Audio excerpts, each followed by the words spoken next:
Dear students, आप class 11। इससे पहले मैंने जो वीडियो भेजा वह एंडोक्राइन सिस्टम यानी अंतःस्रावी तंत्र का है ना इंट्रोडक्शन दिया गया। एंडोक्राइन सिस्टम क्या है?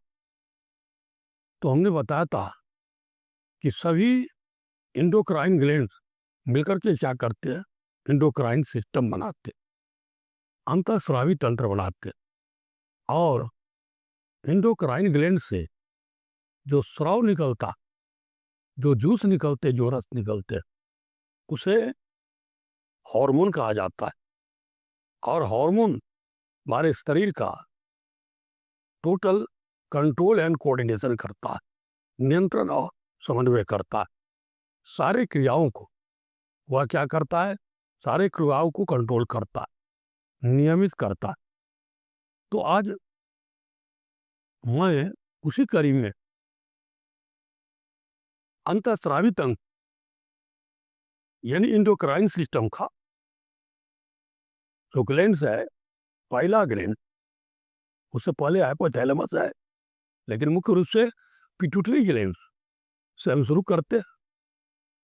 तो पिट्यूटरी ग्लैंड, इसको हिंदी में पीयूष ग्रंथि कहते हैं। और यह पिट्यूटरी ग्लैंड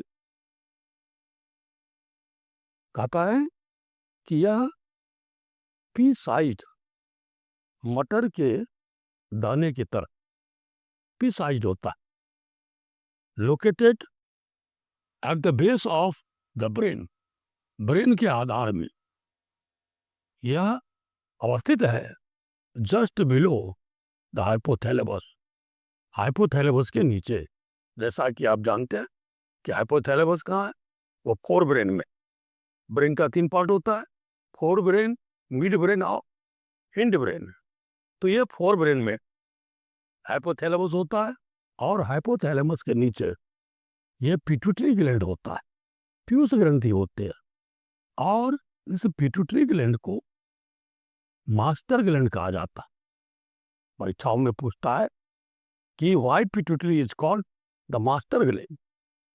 यह एंडोक्राइन सिस्टम का जब मास्टर ग्लैंड कहलाता है, तो कहलाता है मास्टर ग्लैंड क्योंकि इसके द्वारा जो भी हार्मोन स्रावित होते, जो भी हार्मोन निकलते, वो सारे एंडोक्राइन सिस्टम के जो अन्य ग्लैंड्स है उसको क्या करते, नियंत्रण करते, उसके स्राव को ये नियमित करता है। इसलिए यह क्या कहलाता है, मास्टर ग्लैंड कहलाता है। किसका मास्टर ग्लैंड? तो एंडोक्राइन सिस्टम का ये मास्टर ग्लैंड कहलाता है। अब देखिए इसका जो लोकेशन है वह कहाँ है, base of the brain, brain के आधार में, जैसा कि मैंने बताया। और एक बोनी कैविटी है, बोन की बनी एक कैविटी है, जिस कैविटी को गुहा को सेला टर्सिका कहते हैं, याद रखेंगे। ये बोनी कैविटी है और इसको क्या कहते हैं, सेला टर्सिका कहते हैं। तो सेला टर्सिका में ये जो है अवस्थित होता है पिट्यूटरी ग्लैंड, और इसके साइज मटर के दाने की तरह इतना 8 mm से 10 mm के लगभग होता है, अप्रोक्सीमेट होता है। तो ये हो गया पिट्यूटरी का परिचय, हो गया इसका लोकेशन, हो गया है ना। पिट्यूटरी को मास्टर ग्लैंड कहा जाता है, शरीर के सभी ग्लैंड को यह नियंत्रित करता है। तो अब देखेंगे कि पिट्यूटरी ग्लैंड के कितने पार्ट। तो देखेंगे यहाँ पर चित्र को जरा देखें हम लोग, डायग्राम को। तो ये हो गया हाइपोथैलेमस, और ये हाइपोथैलेमस का न्यूरॉन है, इसको हाइपोथैलेमिक न्यूरॉन कहते हैं। और यहाँ पर पोर्टल सर्कुलेशन यानी ब्लड सर्कुलेशन, पोर्टल सर्कुलेशन। अब यहाँ पर हम देख रहे हैं लिखा हुआ पोस्टेरियर पिट्यूटरी और एंटीरियर पिट्यूटरी, है ना। तो पिट्यूटरी के 2 भाग हो गए। कौन कौन 2 भाग होते हैं इसके? एक होता है एडिनो हाइपोफाइसिस, एडिनो हाइपोफाइसिस, और दूसरा होता है न्यूरो हाइपोफाइसिस। एडिनो हाइपोफाइसिस के दो पार्ट होते, एक होता है पार्स डिस्टालिस और दूसरा होता है पार्स इंटरमीडिया। तो पार्स डिस्टालिस और पार्स इंटरमीडिया। लेकिन क्या होता है कि ह्यूमन बींग्स में पार्स डिस्टालिस और पार्स इंटरमीडिया दोनों क्या होता है, एक दूसरे से मर्ज होता है ना। मर्ज होने के कारण ये दोनों मिलकर के जो एडिनो हाइपोफाइसिस है, ये क्या कहलाता है, ये दोनों मिलकर के एडिनो हाइपोफाइसिस को कहते हैं एंटीरियर पिट्यूटरी कहते, इसको एंटीरियर पिट्यूटरी कहते। और न्यूरो हाइपोफाइसिस, इसको पार्स नर्वोसा भी कहते हैं, इसको पोस्टेरियर है ना पिट्यूटरी कहते हैं। ये हो गया पोस्टेरियर पिट्यूटरी। अब देखेंगे हम कि एंटीरियर पिट्यूटरी और पोस्टेरियर पिट्यूटरी द्वारा कौन कौन से हार्मोन का सेक्रेशन होता है और उसके कार्य क्या है। तो जरा देखेंगे यहाँ, जैसा कि हमने बताया कि एडिनो हाइपोफाइसिस, तो एडिनो हाइपोफाइसिस का हो गया पार्स डिस्टालिस। और पार्स डिस्टालिस के द्वारा कौन कौन से हार्मोन का सेक्रेशन होता है, तो मैं यहाँ पर नाम लिख रहा हूँ, क्रमवार जरा ध्यान देंगे। वह क्या है, पहला जो हार्मोन है वह क्या है, जीएच। जीएच से तात्पर्य है ग्रोथ हार्मोन। दूसरा हो गया पीआरएल,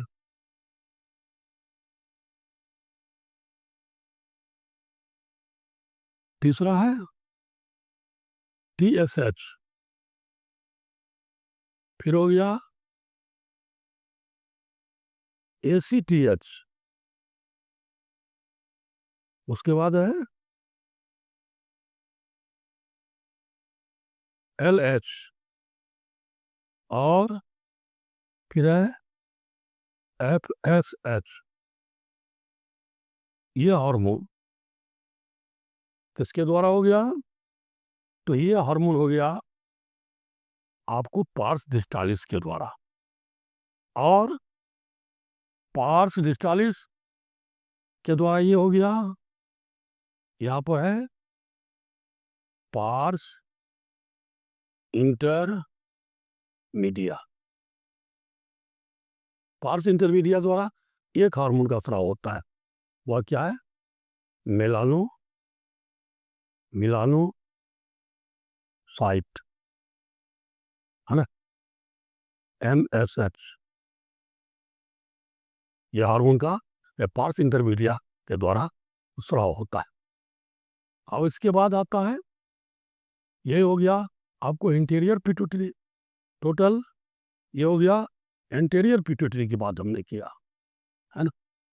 और उसके बाद आता है न्यूरो हाइपोफाइसिस है ना। न्यूरो हाइपोफाइसिस को हम लोग पोस्टेरियर पिट्यूटरी कहते हैं। तो पोस्टेरियर पिट्यूटरी द्वारा क्या होता है, दो हार्मोन, महत्वपूर्ण हार्मोन। वो क्या है, एक है ऑक्सीटोसिन और दूसरा है वह है वैसोप्रेसिन। ये दो हार्मोन निकलता है किसके द्वारा, पोस्टेरियर पिट्यूटरी द्वारा। तो इतने हार्मोन है, ये कुल मिलाकर के अगर हम कहें तो पिट्यूटरी ग्लैंड के द्वारा इतने हार्मोन का स्राव होता है। पहला हो गया जीएच, दूसरा हो गया PRL, TSH, ACTH, LH, FSH है ना। पार्स इंटरमीडिया द्वारा मिलानोसाइट, एमएसएच और पोस्टेरियर पिट्यूटरी द्वारा ऑक्सीटोसिन और वैसोप्रेसिन, ये मुख्य हार्मोन है ना, पूरे इंटायर पिट्यूटरी ग्लैंड के द्वारा स्रावित होता है। अब देखेंगे एक एक करके, मैं बता रहा हूं इस हार्मोन का कहाँ पर फंक्शन है, क्या कार्य है, उसको ब्रीफ में मैं बता रहा हूं।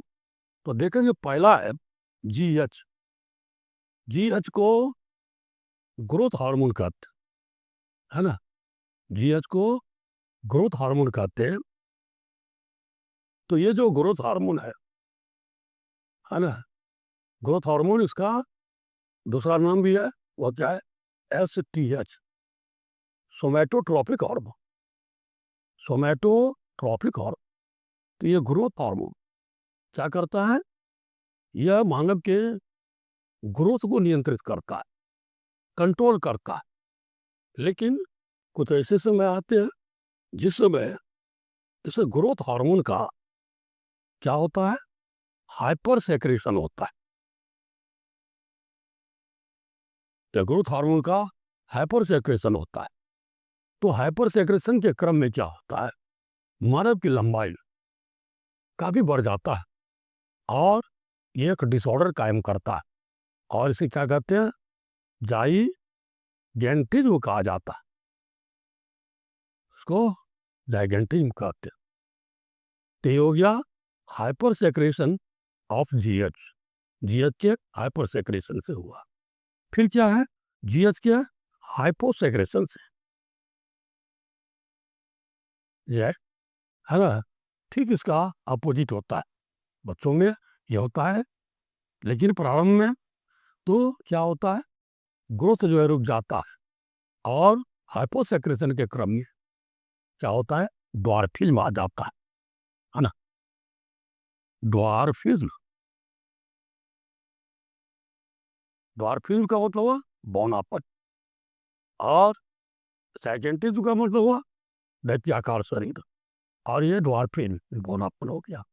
तो ये दो तरह का डिसऑर्डर हो जाता है, किसके सेक्रेशन पर, तो ये ग्रोथ हार्मोन के सेक्रेशन पर। हाइपर और हाइपो का कंडीशन, मतलब हाइपर का मतलब हुआ अधिक और हाइपो का मतलब हुआ कम, तो दोनों ये स्थिति खराब है। तो इसलिए क्या है, कंट्रोल क्या करता है, तो इसका सेक्रेशन एक नॉर्मल रहता है, जब कब क्या है, मानव की सामान्य वृद्धि होती है।